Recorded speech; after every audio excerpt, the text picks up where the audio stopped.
Welcome to episode 453 of the Barcelona Podcast, brought to you by the Blue Wire Podcast Network. I'm Dan Hilton, and joining me again from the Liga Lowdown is their Barcelona correspondent, Román de Arquer. How's it going, Román? Going good. Happy the league is back, of course. The international break wasn't great for Spain, we could say. So I was looking forward to seeing how Barca would perform. And I was a bit worried, I'd say, because, of course, Elche had a new manager. Barca, after international breaks, tend to play worse. We had all those injuries, etc. So I wasn't sure how the game would pan out. But in the end, 3 more points to add to the bag. And, of course, keeps the gap with Real Madrid, which is very important. Yeah, usually I try to say, hey, looking at recent form, at changes in a manager, at however a La Liga team may be coming to a matchup against Barcelona, don't ever take your opponent for granted. But Román, I have to say this time around, even with the new manager, yes, Barcelona coming back from, the FIFA virus, of course, Christensen goes down and they always have that trap game.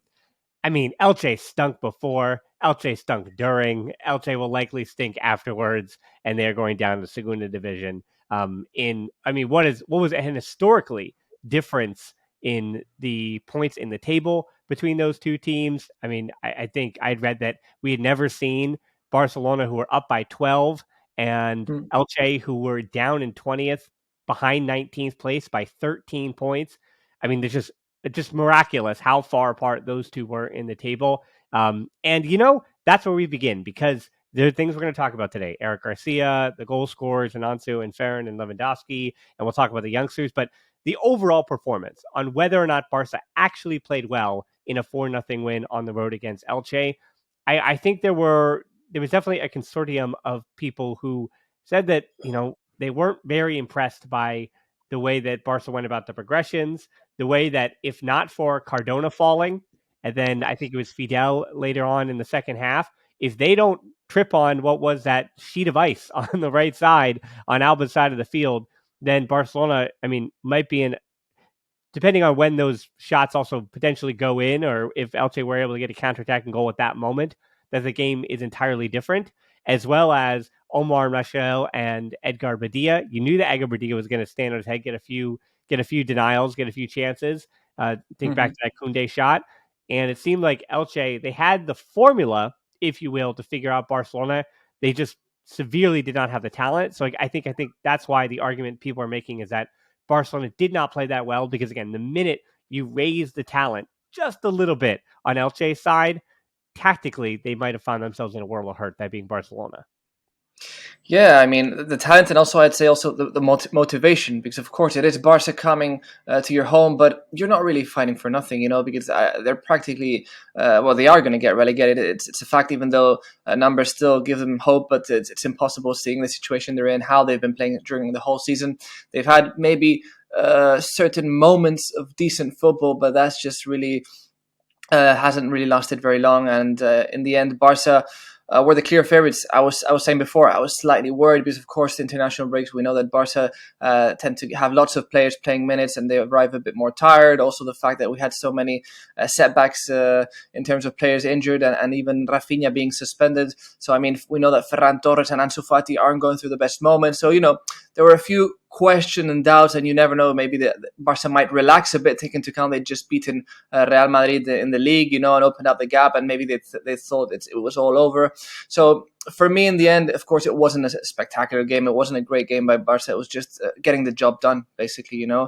They did what they had to do, which was score the goals and get the 3 points. The first half was maybe a bit more dull. As you said, Elche did have their opportunities. It could have gone a bit both ways, but then after the first goal, you could tell that Elche were going to struggle to come back from that. And the second half, we just finished off the game with 3 more. So in the end, a calm game, not great to watch, I would say, but in the end, what Barca needed were 3 points, because I'm sure that Xavi had many eyes set on the Clásico that's going to be played shortly in the Copa del Rey, of course. Yeah, I agree on all those points. That they did feel kind of like, all right, well, what's going to happen for El Clasico midweek? And I do feel like coming away from 4-0 with the opportunities of failure, we'll say, that Barcelona had, that to get the 4-0 win, keep everybody healthy, kind of go through the motions on the road, and now you can put all eyes on Wednesday on El Clasico. And there were some experimentations and things like that. So, I mean, you're looking at just how historic when Barcelona have been on their game in the Liga this season. They've been obviously currently the team with the most goals in the Liga with 53, the least scored against with 9, top goal scorer in the league, Lewandowski, goalkeeper with the fewest goals, obviously with Ter Stegen. They also at the moment had the best assist man, that being Lewandowski, who is tied with Griezmann and Moreno, that Mikel Moreno of Real Sociedad, and making history, obviously, with every defensive effort, becoming the first team in the Liga history to reach 20 clean sheets after just 27 rounds. And so when you expect that Elche game and say, okay, when Barcelona have that week off, they don't have to worry about Real Madrid, and they're preparing for 5 to 6 days for the Liga matchup, then they generally do have even better numbers. Now, the things that Barcelona will say, again, could struggle with here when you ask about the raising of the talent, we'll say, of your opposition, there are two numbers that jump out to me that Barcelona will say put out on the table. Was that one yesterday, Barcelona playing with the third highest defensive line in Europe on the season with a 50.58 meter on average. I mean, that being up the field from their own goal, up the field. When you start a back line, of course, of Alba and Alonso and of, but Araujo and Koundé as well, you do give up a little bit of something out on the break, but Araujo as sturdy as ever, healthy, just fine. Koundé was also, I'd say, pretty good yesterday as well. Alonso didn't really make any mistakes, and Alba's going to have his moments, but as long as he delivers that final ball to Lewandowski for the first goal, then you don't complain about Jordi Alba, is basically the way I see it. And then when you're making so many changes, and I think here's where we kind of start to transition into the Eric Garcia stuff, when you make so many changes, functionally, the way your team not only attacks is going to change, but the way that they defend is going to change as well. So Barcelona on the season, third most frequent pressers in all of Europe. So we'll say they have the third strongest pressing attack with 9 PPDA, which is the number of passes an opposing team's defense makes before any defensive action, such as a tackle, an interception, a foul, is made by the team out of possession. So the lower that number is, that's indicative of the more often a team is pressing. So with just 9 PPDA, that means 9 things are happening before Barcelona are all over their opposition, right? And so you might see throughout Europe, there are some with a 25 PPDA. There are some with even I think 32 was one of the higher ones I saw. And, those are for teams that are going to sit in that aren't really trying to get the ball off the opposition. They're kind of just like waiting for it to happen, and they wind up ceding a lot of possession, and then they go to try to, break out on the counterattack. So Barcelona are pressing very heavily, and when you make so many of those institutional changes against any opponent, even Elche, who's a Segunda Division side, if you're going to make those number of changes, that number is obviously going to be up. Now, I haven't been able to see what that number is just yet to compare that number, but I can tell you that it felt like in that game that 9 would have been a bit too low. Like Barcelona's pressing triggers were working a bit slower because, again, you're starting a midfield 3 for the first time with a midfielder you're starting for the very first time. Again, that's not your regular back line.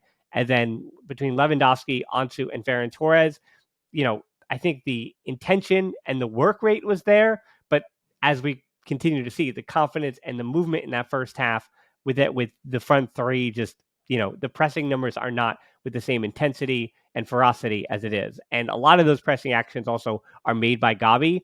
And that was kind of the counter argument to that Gavi playing in that free role midfielder role in front of Roberto and Garcia, I think worked out great as far as for making sure that Elche were never truly comfortable in possession. Yeah, I have to agree with what you're saying. I mean, I was going to actually mention Gavi because I kind of thought like he was doing a lot of that dirty work and kind of trying to compensate for maybe the lack of pressing and intensity other players were putting on the field against Elche, of course. So, I mean, that's why Gavi is just so fundamental for us. I mean, here in Spain, he's being criticized a lot for being a very hard, tough player, maybe too tough at some times. But I mean, Barca have done well, I think, when they've had a similar profile, which hasn't been too often. I think it kind of helps break a bit, the usual profile of a player that Barcelona has. And in terms of the other players you're mentioning also, you can tell that Ansu Fati, Ferran Torres, they do try and provide and make an effort. But again, I think a player like Rafinha on the right wing does a lot more defensively than maybe Ferran or Ansu will do themselves. So as you said too, lots of changes in the lineup, different style. Also, Barca have been playing a lot with a 4-4-2 lately, and this game they went back to the 4-3-3. So again, lots of things. And the players have to adapt to, I guess, changing, also coming from their national teams, playing one way. In the end, you got a lot of stuff in your head, and sometimes maybe you don't perform to the level you're expected to, and especially when it's a team like Elche, who are you expect to be a very weak team. You think that maybe you won't have to give your 100% with your 75%. You might have enough. So I guess all those factors kind of alter this a bit. But hopefully against Real Madrid, we'll see the best version of Barcelona in that aspect, because we're going to need to press high, strong, and be very coordinated and with our minds on the field, because any small mistake against Madrid can mean a counterattack, which can obviously end up in a goal. Yeah, to Gabi's point, he had created the most chances in the game when he came out, completed the most dribbles, and he had won the most duels with 11. And, just kind of watching that game, you felt like those things were true. And then obviously the numbers backed it up that, yeah, Gabi was severely influential, even more so than it felt. Because like I was watching Eric Garcia, right? I'm watching Ansu. Like your eyes are on the players that are in the news, that are doing new things, that you're kind of trying to figure out and break down the X and O's for. So yeah, Gabi was absolutely excellent when you take that macro view on the entire game. Again, that I think that free running midfield role in front of Roberto and Eric really just supported him and suited him to this level against Elche, right? Can you ask him to do those things, as in have the most dribbles and the duels thing is just Gabi, but can he create the most chances against higher level opposition? Not yet. But again, very much like Eric Garcia was the experiment. I think having Gabi as your attacking midfielder, if you will, in a 4-3-3, and kind of putting him back in the midfield as opposed to being that inside forward in that 4-man midfield block, and kind of giving him more of the keys to the midfield castle. I thought that, I think Gabi kind of stepped up to the occasion that was Elche, right? And I think those, as far as, we felt like Eric Garcia was just the experiment. But again, Gabi in that kind of role was also a bit of an experiment, and he certainly raise his game to that occasion. So before we get to Roberto, I do want to do Eric Garcia. And before I give my 2 cents, Román, I have to ask you whether you want to grade it between A, B, C, D, F, or whether you want to give him a 1 to 10. And again, it is just Elche, right? I keep kind of reiterating that Elche, here's another stat of why they stink. Barcelona have collected 5 times as many points as Elche in the Liga this season, 71-13. Elche have conceded 5 more times as many goals as Barcelona in the Liga this season, 55-9. So yes, Elche stink. Eric Garcia's tryout came against Elche. And again, if Xavi is going to choose a game to have Eric Garcia do something new and doesn't want to have him lose confidence in that, you have to do it against Elche. But again, it's like that argument where it's like, yeah, but it was only against a team that's already going to be relegated. So how much can we really extrapolate from that? I'm not sure, Román. So yeah. I mean, so how would you grade Eric Garcia's performance against Elche, kind of on the Elche curve, if you will? Well, I mean, it's hard to evaluate. It's also the first time we've really seen him there, and as you said, and you reiterated, it's against Elche. So I mean, of course, you can't really draw too many conclusions. Honestly, I guess I'll give him a B because of the context of the game. Because I was saying before, lots of changes. I keep insisting, in the international break, etc. I mean, he had an important role, taking into account that Busquets was resting probably for the Clásico. So I mean, he did a good job. Of course, as we said it again and again, Elche aren't a very strong team, aren't a team that's going to press too high or take the ball off any Barcelona player with too much ease. So in that sense, it was maybe quite a placid game, we could say, for Eric Garcia.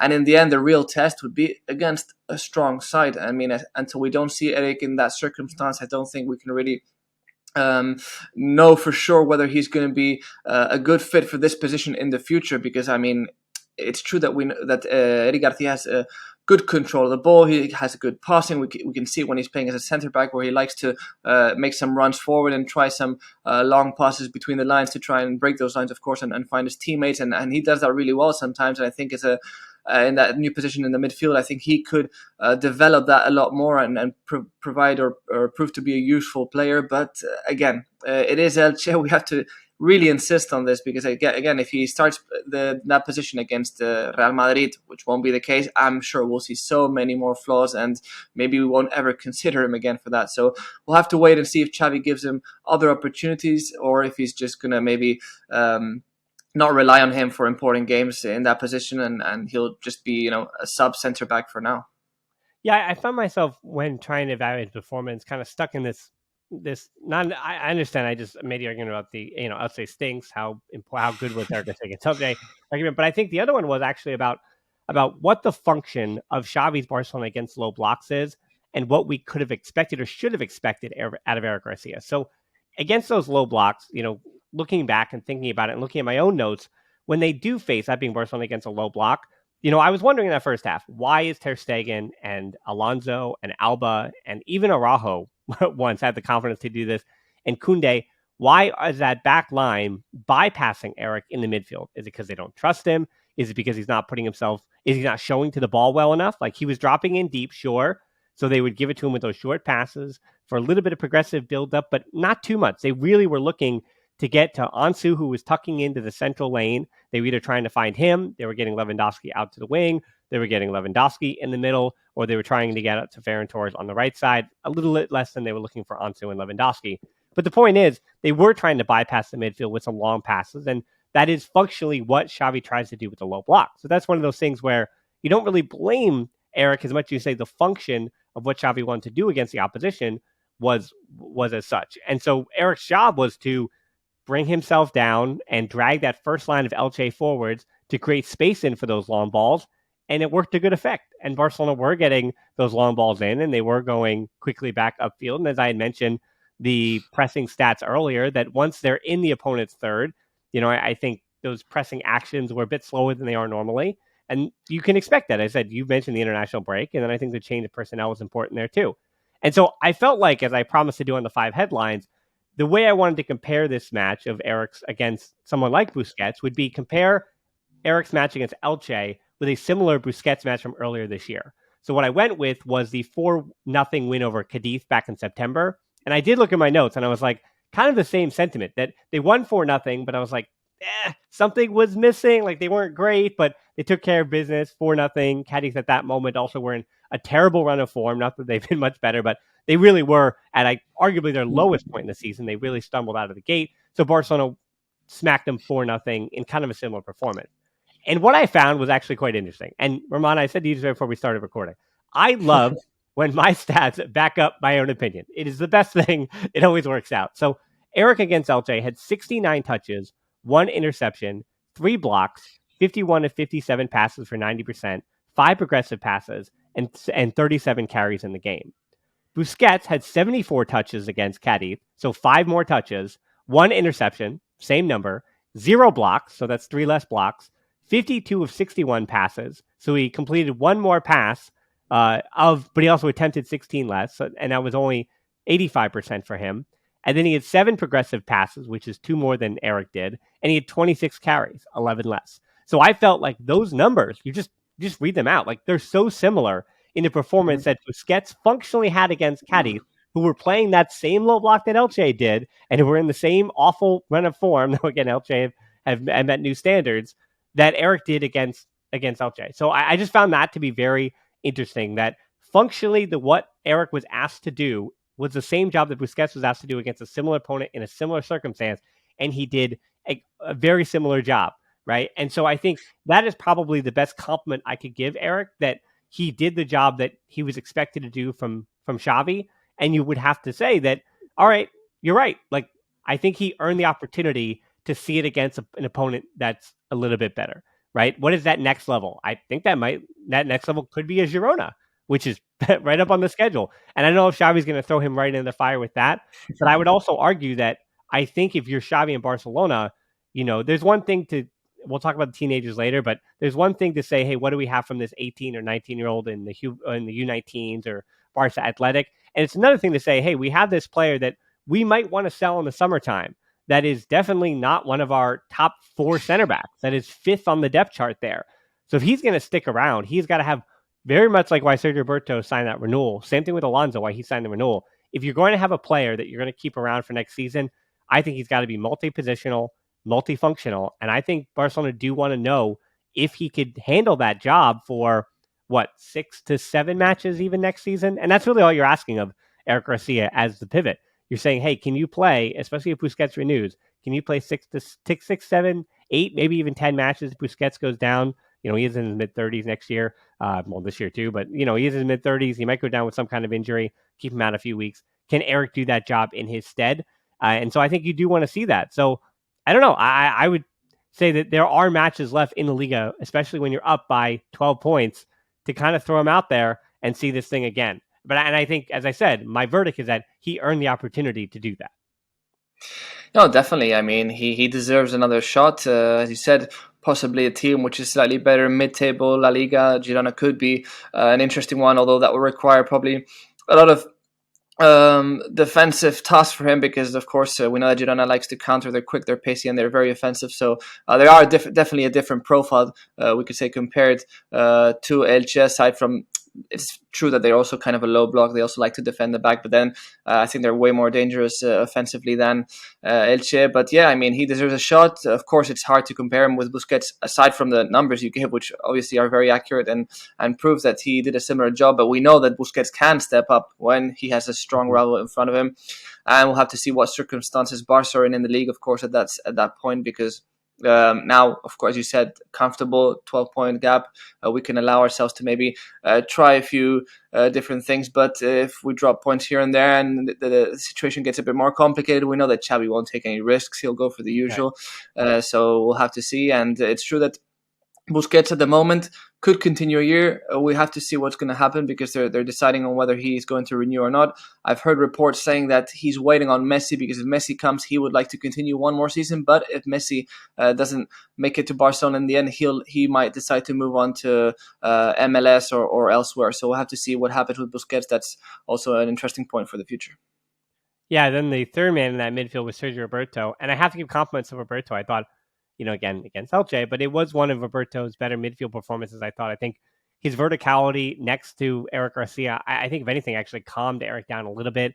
And he did play, being Roberto, was asked to play that De Jong role, to be vertical, to carry the ball when necessary, and to also step back and do a two-man pivot at times when Barcelona were going for the slower build-up. And I thought he did all of that in a very disciplined way. I thought he barely put a foot wrong, was where he needed to be. And just judging from that performance, I would actually not say that I'm comfortable. Obviously, De Jong to Roberto is quite a step down, but I'm a little more comfortable starting Roberto against Real Madrid than I was, we'll say even prior to that match. I think Roberto, if you're going to say, hey, he's riding this high of midfield confidence to start against Real Madrid in El Clasico, and we know he does decently play better against Real Madrid seemingly than everybody else, then I would put a little bit of trust in Roberto in that way. Now, another player that we'd hope to play well against Real Madrid midweek would be, as we begin to talk about the goals that were scored, Ansu and Ferran Torres, of course, that's the thing we'll get to. But Lewandowski, believe it or not, he also broke his own drought. It was the first time going into that game that he had gone 5 games, counting Barcelona and Poland over the international break, without scoring a goal in 5 years. It had been 5 years since he had gone 5 professional games, both club and international, since he had scored a goal, which is, again, pretty incredible. Like, most players would dream of having that kind of drought, but it's Robert Lewandowski.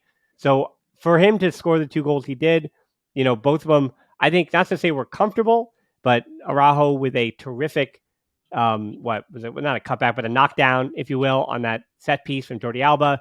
Lewandowski was where he needed to be. Kind of could have fluffed it, but he didn't. He found the back of the net on the first goal. And then the second one, Koundé, great job stepping. I mean, this is awful by Elche. They just made changes, and before they could get into their new formation and figure it out, Koundé steps to the middle. Gavi picks up the interception, feeds Lewandowski, and Lewandowski, he has to kind of score that one. But it was a nice drag to get the goalkeeper committed. Edgar Badilla kind of had Barcelona's number for the last 2 seasons. And once Badilla had committed, then Lewandowski found where he needed to get it in, scores the goal, and again, it's tough because it's Elche. But in the same regard, I'm happy Lewandowski, again, is able to get 2 goals and, can kind of push forward, because as much as we say Ansu Fati and Ferran Torres are struggling for confidence, I think there is something about saying, well, Lewandowski, he might have a little bit of doubt. Like, he might, for the first time, we think of him as, he has the perfect diet, he has the perfect training regimen, he has the perfect, physical and mental preparations for these matches at this point. His teammates lift him up as saying this guy is more prepared than anybody else. But there might be something to be said that coming back from the World Cup with the numbers that he has not found his best form since then. And I think at his age, I think there are moments that you might have some doubts creeping in. And I'm just hoping that these 2 goals kind of say, hey, okay, I'm Lewandowski. No doubts heading into El Clasico.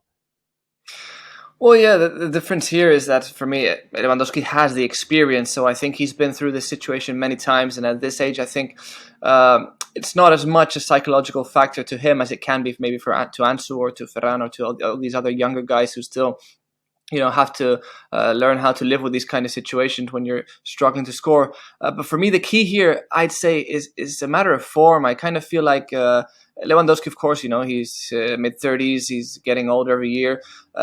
It's true that now players, we all know that outlast the situation and they can play longer and they stay healthier, etc. But there was a World Cup, as you mentioned, in between. And in that sense, I do think that that has to have affected Lewandowski in a way, because in the end, it's true that they don't play that many games, but you're going to a new country, you're in a new, different atmosphere, much more. You live it with much more intensity, I'd say. So, of course, I think that kind of provides some sort of fatigue in the end. And since he came back from the World Cup, he wasn't looking as sharp this start of the year, and he has struggled, especially away, where he wasn't really getting those goals. And for Yeah. him to get to a brace, I think it's really important, And as you said, this is really good looking ahead towards that Clásico, especially because he has been struggling maybe to score against the stronger rivals, as we saw it in the Champions League this season, and we've seen it also in the Clásicos, where we need a bit more from Lewandowski, and he had a really good start to the season. He looked fantastic, connecting really well, coming down to help.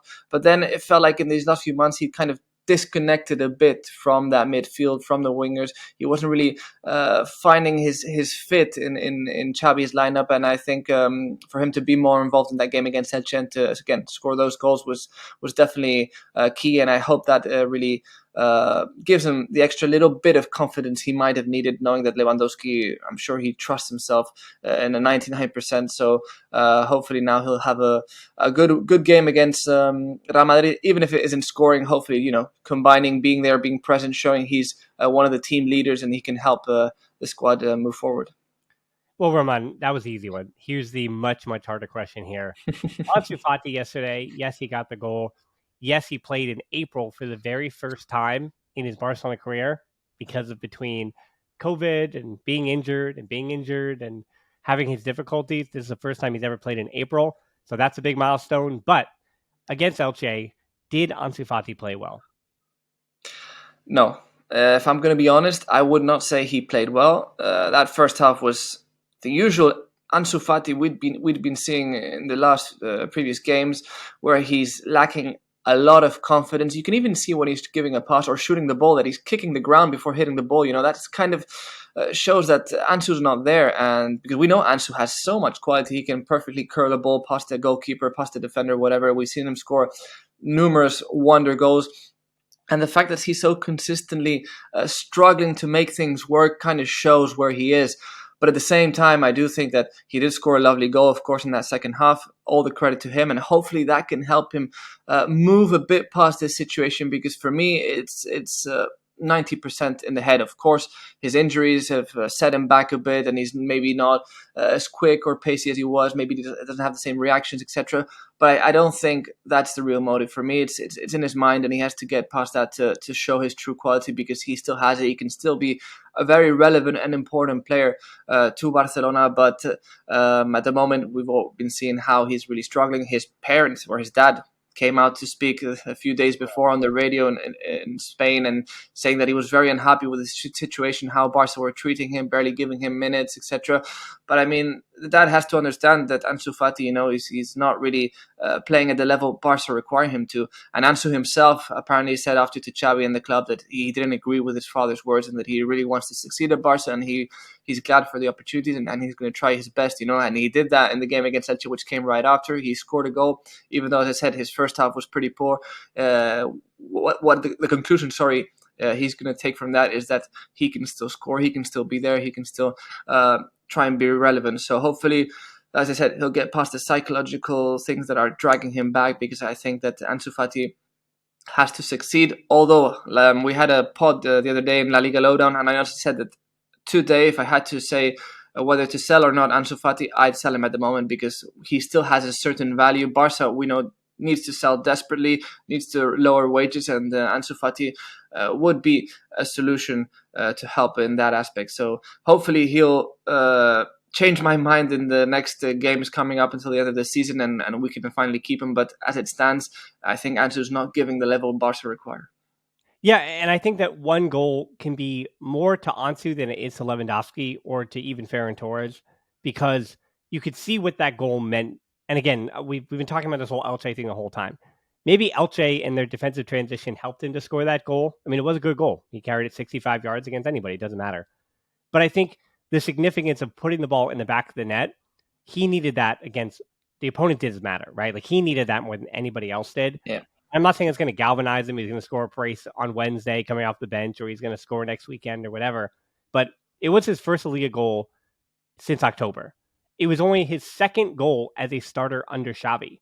Like, that number is even more surprising to me, because Xavi's been around since November of 2021, and that was just Fati's second goal. Now, again, he's been injured for Xavi's first season, and he has not been starting much. So it's like, if he's only started, that was his 12th start this season, that means it's a small sample size. But still, like, a shocking number that Ansu Fati has only scored 2 goals as a starter under Xavi, even like in Copa del Rey or against lower opponents. So that goal could really be important for him and his confidence, because we're mentioning, like, it's not even about, for Lewandowski, it's like production. Like, what have you done for me? Like, can you score those goals?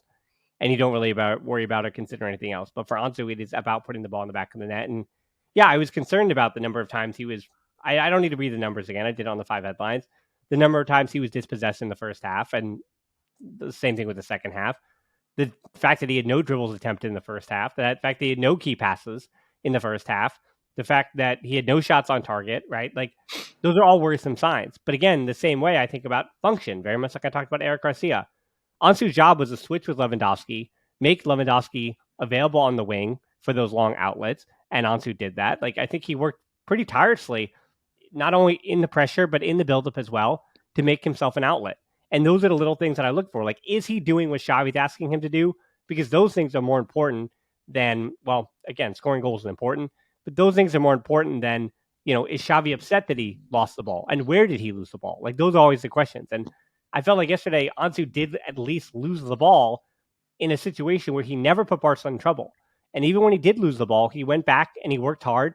And like half the time, he helped to get it back, which is what Barca did, due to Gavi. And again, Gavi will get the stat and Ansu won't get the stat, right? But I think I give him like a pressure assist, which is not a real stat, but I would give him credit for working hard and trying to win the ball back once he lost it, because he was losing it basically in the places where Xavi said, all right, well, if you're going to lose it up there, because we're going to pressure, we're going to get it back, we're going to try to counter press, and we're going to try to put Elche on the back foot. So Ferran Torres also got a goal. But unlike Ansu, it was a good goal as well. Good job by Kessie and Ansu to kind of, we'll say the flying V formation and to help open up those spaces. But the diagonal ball from Lewandowski also, I don't want to overlook that.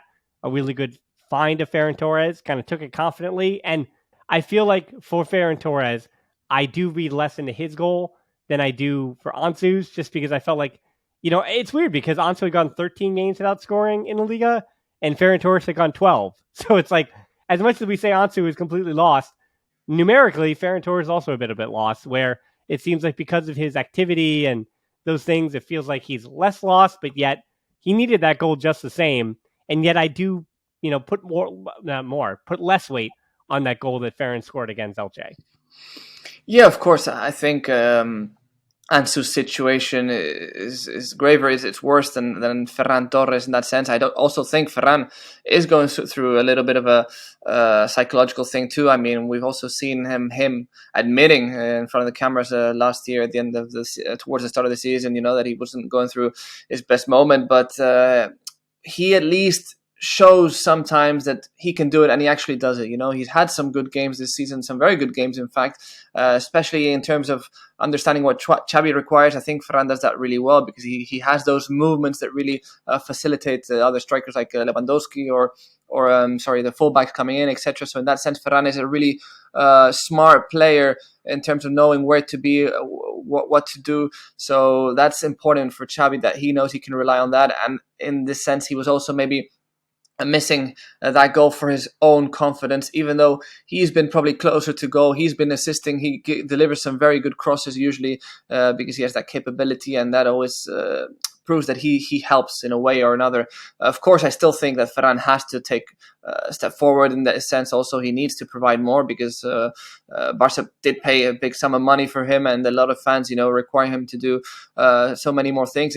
One of those scoring goals, I remember when he came to Barcelona, he was pretty good in his first season, but then again, he had sometimes those really clear chances he was missing. He was actually generating them. He was in the right time, the right position. He was capable of being there, but he was just lacking the capability to slot the ball past the goalkeeper and finish those goals. And that's something that he's kind of dragged along the way during his time here at Barcelona. So for him to score goals, I think is also important. Also, he did it with his left foot, with a lovely curler there, which was nice to see. And let's see, that also gives him a little bit more confidence going forward, because Dembele, we never know when he's going to be back. Rafinha, he's obviously very relevant to Xavi, but when Rafinha doesn't have his day, you need a guy like Ferran Torres to step up. So hopefully he finds that regularity in his game, because he's had some, as I said, good matches, but it just doesn't have that continuity we all would love him to have. Yeah, and that is a question too for Xavi for midweek in 2 days against Real Madrid. Like, will he start Lewandowski and Rafinha in front of a box four that would likely include Kessie, Gavi, Roberto, and Busquets in this instance? I think it's a little too soon for Eric Garcia. But all right, last topic here, Román, before we go. I got a little bit of a hot take. I don't really do hot takes here. That's not the brand of the Barcelona podcast. But a little bit of a hot take here is usually, as people know, I cover La Masia. I do my updates. I tell you who to care about from the U16s, the U18s, U19s. I give you the list. I try to see the best of the bunch and try to give you realistic expectations on these youngsters. And I've mentioned Alex Garcia. You can go back. He's in my updates for I think the last 2 years now, since we've kind of known about him, since he was actually Gavi's midfield partner with the U16s, with Gavi playing as it was crazy that Gavi was playing as a 14-year-old with the U16s, but you get the point. That Alex Garrido, that was his midfield partner at the time. And with the likes of Alarcon and Estanis Pedrola, Alex Garrido, and Pablo Torre all on the bench, of course, Xavi waited until the last 15 minutes to make those subs. And of course, like normal, people were getting a little bit hot on the collar and saying, hey, they're up 4-0. Xavi, this is the opportunity. This is the only chance that these youngsters are going to get to play for the first team. Put them on the field. Why aren't they on the field? And again, usually I argue that it makes sense. Like, do that, right? And I think my hot take this time around is that I'm not really that bothered, because kind of as I had mentioned with the pressure and all that stuff, we do not see Gavi being the age that he is. And we forget that Ansu is 20 years old. But Barcelona does have the third youngest squad in all of the Liga this season at 25.5 years old. And a lot of those young players, I know Pedri is injured, but a lot of those young players, Balde was rotated because he has to start against Real Madrid midweek. They play, right? The young players do play. There are two teenagers who are in the starting 11 for Barcelona. Like, in his Gala 11, there are two teenagers, one of which who just made the step up this year from Barça Athletic in Balde. And for Gavi, yeah, it might be year 2, but still, again, he's literally a child. And so again, I know they were frustrated, but I think that getting that clean sheet and continuing to make history and continuing to kind of have your way against Elche, as Elche were at the end of the game kind of pushing for that goal, I think is much more important to Xavi than the 10 to 15 minutes of actual game time that Kool-Aid's, they obviously want the opportunity to see Estanis. They want the opportunity to see Alex Garrido. They want the opportunity to see Pablo Torre. But Xavi sees them in training. He knows them. He mentioned this week that Pablo Torre has arguably the best set pieces on the team, which is a huge compliment. And that compliment itself in that press conference might do more for Pablo Torre's confidence than the 15 minutes that I think he was promised against Elche, right? Because that's what Pablo came. He came on almost when you'd expect that Xavi would have said, this is when, regardless of the score line, 2-1 or 4-0, you're coming on with 15 minutes to go. And then, of course, he hands out a debut. And I think he probably told Estanis, who already has seen his debut this season, and Alex Garrido and Alarcon, he probably said to them that, hey, depending on the way this game is going for the forwards and Alarcon and Estanis, here's when you would come on. And maybe that juncture never happened. Maybe he wanted to see, more from XYZ, or, hey, I wanted to get Kessie minutes. And that's why if Ansu scores his goal, we'll bring him off and Kessie will come on, and that'll be the substitution pattern. Like, here's, sorry, kids, I'm not taking off Lewandowski. And so that's kind of what they knew that they weren't going to get minutes in a certain way. And then Alex Garrido may have been told, hey, if we're up 3-0, I want to throw you on for the last 7-8 minutes and you're going to have your time. And I can tell you too that Garrido, he mentioned it in the post-game presser that he was given that, hey, I was excited just the day to be on the bench. Like, I was excited. And it is something to be said of a teenager to be on the bench, to take in that atmosphere, especially on the road, to be a part of the first team, right? That in itself is confidence enough for some players. And yes, you want to see him make that debut. And I think Xavi knew how important it was for him. But you could see in the 7 minutes or 8, whatever he was on the field, Kessie and Lewandowski were kind of pointing at him. You could visually see Lewandowski point and say, hey, if you want to get the ball, go that way. Like, I need to occupy this space is for me in this moment. You find your spot over there. And so with older teammates kind of even pointing him in the right direction. Now, when he is with the U19s, because he's actually not a regular for Barça Athletic, he's finding himself with Barça Athletic in the spread. The spring has gone on, but he's played more matches this year with the U19s. You could tell that he was nervous. Like, you could tell that the minute he got on the ball, though, with those final 5 minutes in the final third, the body language kind of changed, right? He finally kind of settled down. You could see him take that breath.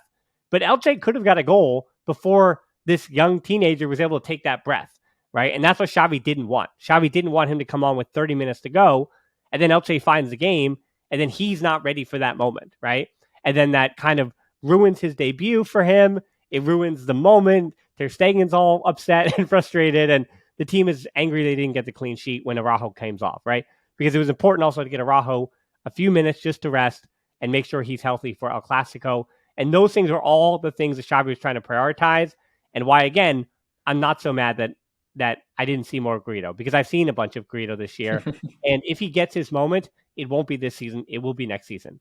So it was just a good moment to get a youngster debut and get a few minutes of rotation for players who will play in El Clasico and to get that clean sheet. And those things were all prioritized over what is 5 to 6 minutes for Alarcon or Astanas. Because I can tell you, if Alarcon or Astanas in the first team next year, it's because they earned it. It's because they went on that summer preseason tours and they earned it from Xavi. They got their minutes.